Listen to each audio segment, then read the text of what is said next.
Kalau bener kamu orang ini, jadi nggak kita ini? Jadi. Halo. Perkenalkan kami dari kelompok 1. Saya Cindy Adelia dengan NPM 221110119. Saya Rizka Zakia Nurfaiza dengan NPM 22110111113. Saya Sabita Aulia dengan NPM 221101100. Saya Guido Fernando dengan NPM 22110111089. Saya Muhammad Rafizi dan Arik dengan NPM 22110111076. Saya Fiswahyu Saputra dengan NPM 22110111069. Saya Agung Rahmadi Utama dengan NPM 22110111035. Saya Rido Saputra dengan NPM 221101156. Saya Yoga Firnanda Rahmat dari NPM 2211011061. Keragaman, kesetaraan, dan inklusi dalam organisasi. Tujuan pembelajaran. Bab ini dipelajari untuk mengetahui seberapa pentingnya peran keberagaman untuk menciptakan inovasi dan kreativitas dalam sebuah organisasi. Menghormati keberagaman sebagai suatu hal yang penting untuk terciptanya kondisi organisasi yang harmonis. Kurangnya keberagaman industri teknologi.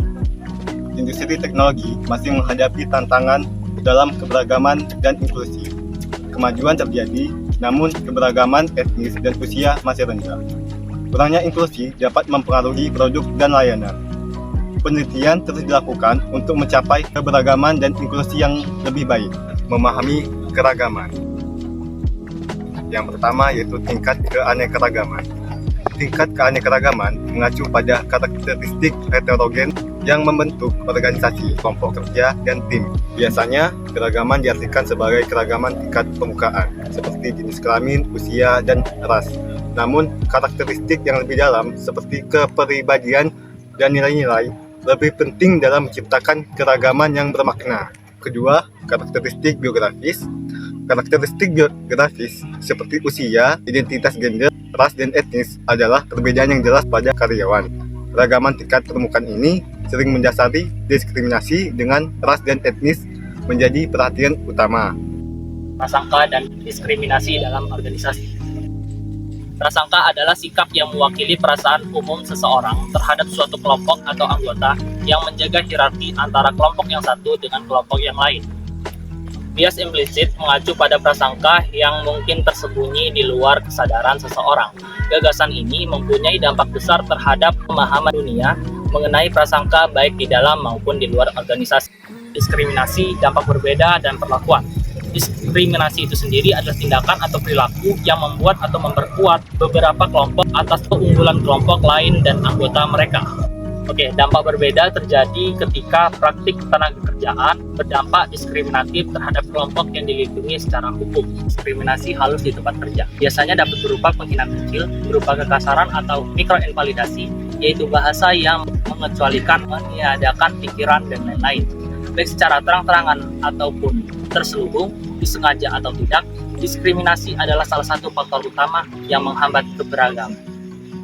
Perspektif teoritis tentang prasangka, diskriminasi, dan keanekaragaman. Pengaruh keanekaragaman di dalam interaksi sebuah organisasi. Pertama, ada di kategorisasi sosial, yaitu suatu proses memahami individu dengan cara membangun kategori-kategori sosial atau kelompok sosial dengan karakteristik yang serupa. Yang kedua, ada stereotip, yaitu penilaian kepada seseorang terhadap kelompok yang mengikutinya. Contohnya seperti ini. Orang Sunda, stereotipnya, orang tuh menilai orang Sunda itu orang yang lemah lembut, orang yang santun dalam berbicara. Nah, ini adalah stereotip. Ketiga adalah stereotip trait. Ini adalah situasi sulit di mana individu merasa diri mereka beresiko untuk menyesuaikan stereotip kelompok sosial mereka. Yang keempat adalah stigma, yaitu ciri negatif yang menempel pada diri individu karena faktor lingkungan sosial mereka. Contoh dari stigma itu misalnya ada orang disabilitas di tempat kerja. Nah, maka karyawan-karyawan lain ada pastinya yang menganggap mereka sebelah mata dan menganggap mereka tidak bisa menyelesaikan masalah atau pekerjaan dengan sempurna. Justifikasi sistem dan dominasi sosial. Sebagian orang yang bisa menerima, menormalisasikan, atau bahkan mendukung tindakan diskriminasi. Di dalam ini, ada dua teori yang akan dibahas. Yang pertama, teori pembenaran sistem menyatakan bahwa anggota kelompok seringkali menerima atau membenarkan pengalaman mereka yang mengalami diskriminasi dibandingkan dengan kelompok lain. Yang kedua, teori dominasi sosial, yaitu teori yang didasarkan pada hierarki. Jadi, kelompok mendominasi kelompok lain dan kelompok yang mendominasi memiliki hak istimewa yang tidak diberikan kepada kelompok lain. Interseksionalitas dan mosaik budaya. Manusia itu kompleks, akan sangat sulit untuk menggambarkan demografi dan keanekaragaman seseorang secara sederhana. Mengingat kompleksitas itu, akan masuk akal jika teori keberagaman harus mampu membongkar kompleksitas ini dan memahami implikasinya bagi organisasi. Ada dua teori. Yang pertama, interseksionalitas adalah gagasan bahwa identitas saling berinteraksi untuk membentuk makna dan pengalaman yang berbeda. Kedua, keberagaman dalam mosaik budaya merujuk pada bahwa budaya suatu wilayah atau masyarakat terdiri dari berbagai elemen, tradisi, keyakinan, dan identitas yang berbeda. Dinamika keberagaman. Komposisi grup itu mencakup karakteristik individu yang membuat sebuah kelompok. Hal ini mencakup pada aspek umur, jenis kelamin, suku budaya, ras, agama, dan juga yang lain-lainnya. Dilema umum yang dihadapi manajer adalah bagaimana membangun sebuah tim dengan adanya keberagaman yang pada karyawannya. Keberagaman dalam komposisi grup dapat memberikan manfaat yang signifikan seperti perspektif yang beragam, penyelesaian masalah yang lebih kreatif, dan kemampuan untuk mengatasi tantangan kompleks. Penting untuk mempromosikan inklusivitas dan keadilan dalam komposisi grup, sehingga setiap individu merasa dihargai dan berkontribusi secara maksimal. Lalu selanjutnya adalah garis patahan. Garis patahan itu adalah konflik yang terjadi dalam kelompok akibat adanya perbedaan. Garis patahan bisa menjadi sumber konflik jika tidak dikelola dengan baik. Jadi, hal yang perlu dilakukan adalah memberikan tujuan bersama yang harus diperjuangkan dengan adanya kerjasama yang baik dan membantu setiap karyawan untuk berpikiran terbuka terkait keragaman yang ada. Perilaku organisasi lintas budaya. Kerangka Hofstede. Hofstede mengidentifikasi 5 dimensi budaya yang mempengaruhi perilaku manusia di berbagai negara. Adapun dimensi budayanya adalah power distance, individualism versus collectivism, masculinity versus femininity, uncertainty avoidance, dan long-term orientation versus short-term orientation. Penggunaan kerangka-kerangka tersebut mempengaruhi suatu organisasi dalam pengambilan keputusan, manajemen, dan komunikasinya. Lalu, yang kedua adalah kerangka GLOB. Menyelidiki perbedaan budaya lebih dari 60 negara untuk memahami dampaknya pada perilaku organisasi. Yang ketiga adalah agama. Agama itu memiliki pengaruh yang signifikan terhadap perilaku organisasi. Nilai-nilai agama, etika, dan ritual dalam agama itu mempengaruhi cara kita berbisnis, waktu kerja, dan juga kebijakan-kebijakan perusahaan. Lalu yang keempat adalah penyesuaian ekspatriat. Ketika bekerja di luar negeri, para ekspatriat menghadapi tantangan budaya, bahasa, dan sosial. Organisasi perlu memberikan dukungan dan pelatihan kepada ekspatriat untuk membantu mereka beradaptasi dengan lingkungan baru. Lalu yang terakhir adalah kecerdasan budaya. Kecerdasan budaya itu mengacu kepada kemampuan seseorang untuk berfungsi secara efektif dalam situasi lintas budaya. Kecerdasan budaya mencakup kepada pengetahuan tentang perbedaan budaya, adaptasi dengan budaya setempat, dan pengetahuan tentang budaya setempat. Penerapan manajemen keberagaman. Yang pertama, landasan teori yang mendasari pengelolaan keanekaragaman. Teori pertama yaitu model identitas lingkup umum. Nah, hal ini melibatkan transformasi fokus pekerja pada apa yang membedakan menjadi apa yang menyatukan mereka. Mengubah persepsi tentang kita dan mereka menjadi lebih inklusif, yaitu kami. Yang kedua yaitu teori hipotesis kontak, yaitu gagasan bahwa semakin banyak orang-orang dari berbagai latar belakang tertentu berinteraksi satu sama lain, maka semakin banyak prasangka dan diskriminasi antar kelompok akan menurun seiring berjalannya waktu. Lalu ada praktik manajemen keanekaragaman. Yang pertama yaitu memimpin untuk keberagaman. Pemimpin harus berusaha mengembangkan pengetahuan, keterampilan, dan kompetensi pribadi yang terkait dengan manajemen keanekaragaman. Lalu ada rekrutmen dan kepegawaian keberagaman. yaitu dengan menargetkan perekrutan ke kelompok demografis tertentu yang kurang diwakili dalam tenaga kerja. Selanjutnya ada pelatihan dan pengembangan keanekaragaman. Pelatihan keanekaragaman mengajarkan kerangka hukum untuk kesempatan kerja yang sama. Kedua, mengajarkan bagaimana tenaga kerja yang beragam lebih mampu melayani pasar pelanggan. Ketiga, mempromosikan praktik pengembangan pribadi yang membawa keterampilan dan kemampuan semua karyawan, dan mengakui bagaimana perbedaan perspektif dapat menjadi cara yang berharga untuk meningkatkan kinerja. Selanjutnya ada budaya dan iklim untuk keberagaman. Pertama yaitu budaya keberagaman, yaitu nilai-nilai keanekaragaman yang dibagikan, memprioritaskan keragaman dan keyakinan bahwa itu harus didorong oleh anggota organisasi.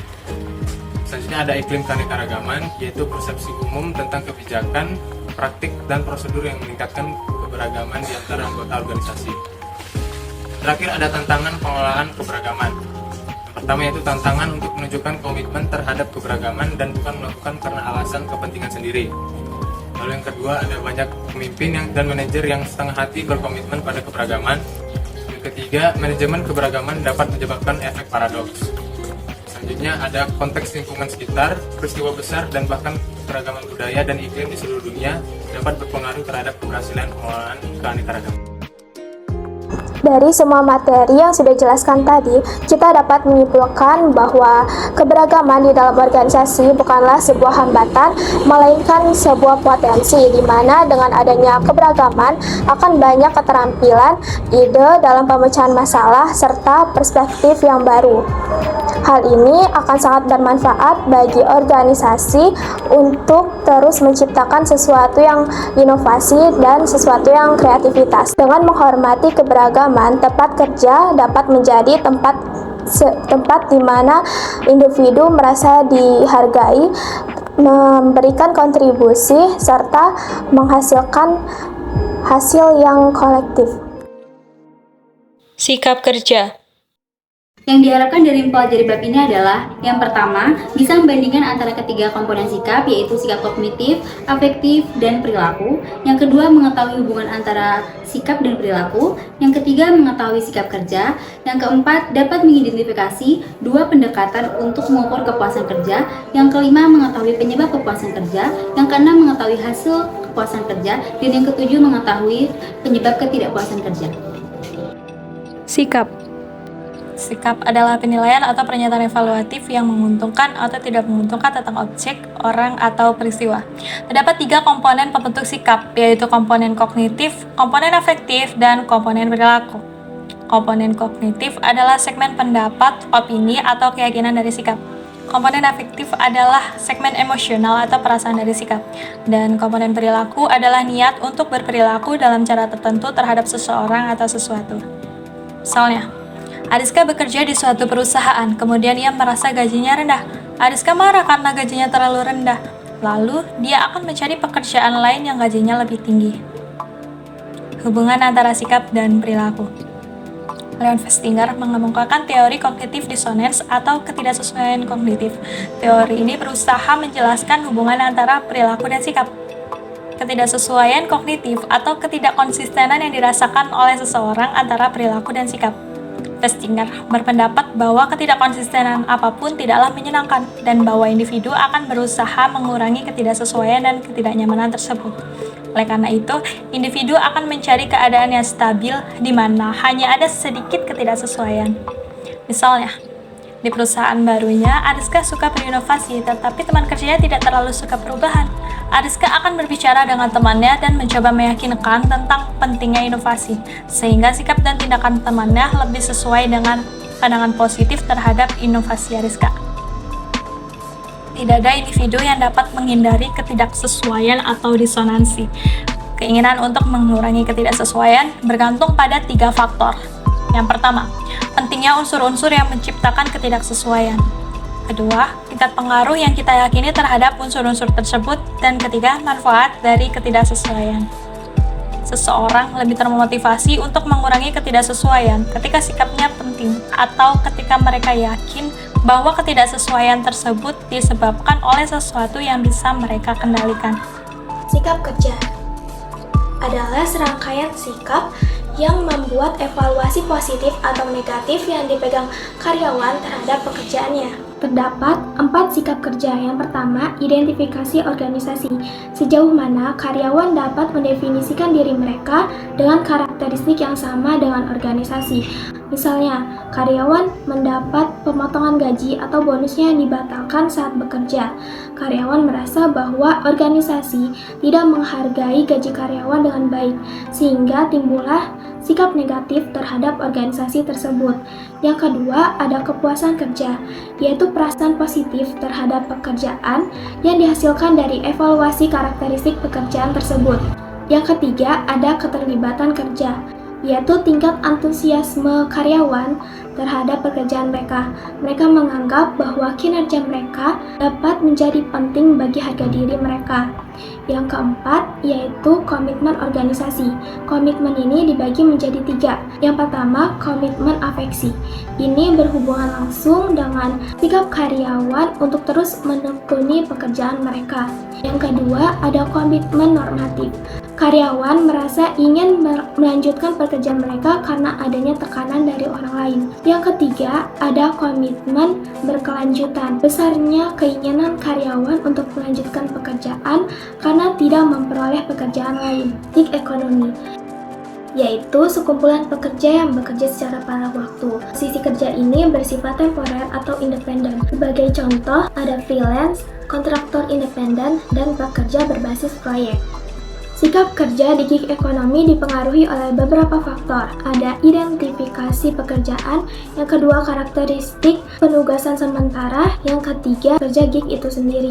Kepuasan kerja. Bagaimana sih cara untuk mengukur kepuasan kerja?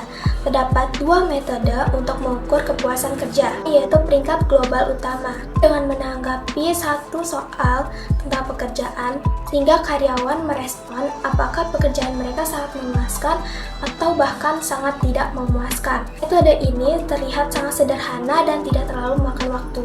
Metode yang kedua yaitu penjumlahan aspek pekerjaan. Seperti namanya, berarti penjumlahan dari beberapa aspek dalam bekerja, seperti jenis pekerjaan, gaji, keterampilan, budaya, dan rekan kerja dalam organisasi.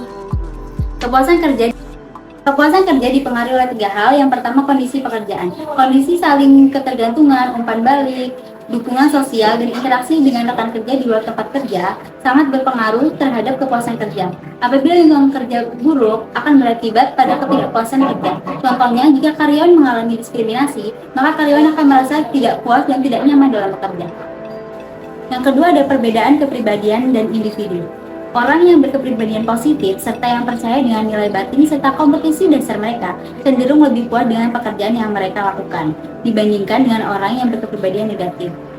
Yang ketiga adalah pembayaran atau gaji. Karyawan seringkali merasa puas ketika mendapatkan gaji yang tinggi. Karyawan juga seringkali membandingkan pendapatannya dengan karyawan lain. Orang-orang akan mengalami penurunan kepuasan kerja ketika mereka merasa gaji yang mereka dapat lebih kecil dari karyawan lain. Hasil kepuasan kinerja. Yang pertama ada kinerja pekerja. Individu dengan kepuasan kinerja yang lebih tinggi cenderung bekerja lebih baik, dan organisasi dengan kepuasan karyawan yang lebih tinggi cenderung bekerja dengan efektif dan produktif. Perilaku kewarganegaraan organisasi atau Organization Citizen Behavior atau yang bisa disebut OCP, yaitu secara sederhana dapat dipahami bahwa dengan kepuasan kinerja yang dimiliki pegawai, maka karyawan bersedia melakukan tanggung jawab meskipun melebihi dari kewajibannya. Yang ketiga ada kepuasan pelanggan. Karyawan yang puas meningkatkan kepuasan dan loyalitas pelanggan. Karena dalam perusahaan jasa, karyawanlah yang selalu berinteraksi langsung dengan pelanggan. Yang terakhir adalah kepuasan hidup. Bagi sebagian besar individu, bekerja adalah bagian dari integral dalam kehidupan. Banyak orang peroleh makna dari peran yang mereka penuhi dalam bekerja. Dampak dari ketidakpuasan kerja. Yang pertama di sini ada keluar. Yang dimaksud dengan keluar adalah keluar dari organisasi, mencari posisi baru. Opsi keluar ini memiliki dampak negatif bagi perusahaan, terutama karena dana dari pelatihan karyawan tersebut telah digunakan tetapi sumber daya dari orang tersebut tidak dipakai untuk perusahaan karena keluar. Yang kedua ada respon suara. Respon suara di sini berarti melibatkan pembicaraan dengan atasan, seperti memberikan solusi atau membahas isu-isu yang terjadi di dalam perusahaan tersebut. Yang ketiga ada loyalitas, di mana menunggu secara pasif namun optimis dan siap menerima kritik dari eksternal. Yang terakhir ada pengabaian. Pengabaian di mana karyawan tidak memikirkan lagi kondisi di perusahaan dan seringkali membuat banyak kesalahan. Ada perilaku kerja yang kontraproduktif. Gimana perilaku kita membalas kepada perusahaan? Karena atasan kita nggak memperlakukan kita dengan baik. Padahal kita sudah bekerja keras untuk perusahaan tersebut. Sebagai contoh, kalau di perusahaan itu ada satu kotak spidol, lalu kita bawa ke rumah, menurut kita itu sah karena kita udah bekerja dengan baik di perusahaan tersebut. Tetapi atasan kita nggak memikirkan itu. Lalu yang terakhir adalah manajer seringkali tidak mengerti. Menurut manajer, moral di organisasi mereka sangat baik. Tetapi menurut survei yang dilakukan, apa yang dikatakan manajer dan apa yang dirasakan karyawan itu terdapat kesenjangan yang sangat tinggi. Kesimpulan yang dapat diambil dari mempelajari bab sikap kinerja ini adalah seorang manajer harus memperhatikan sikap karyawan karena sikap mempengaruhi perilaku dan menunjukkan potensi masalah. Menciptakan tenaga kerja yang puas bukanlah jaminan keberhasilan kinerja organisasi. Namun, bukti kuat menunjukkan bahwa upaya manajer untuk meningkatkan sikap karyawan kemungkinan besar akan menghasilkan hasil yang positif, termasuk efektivitas organisasi yang tinggi, kepuasan pelanggan yang lebih tinggi, dan peningkatan keuntungan. Studi kasus. Tesla digugat karena kasus pelecehan dan rasisme. 15 mantan pegawai dan pegawai Tesla mengajukan gugatan terhadap perusahaan ke Pengadilan Negara Bagian California. Mereka menggugat dengan tuduhan diskriminasi terkait ras di pabrik Tesla.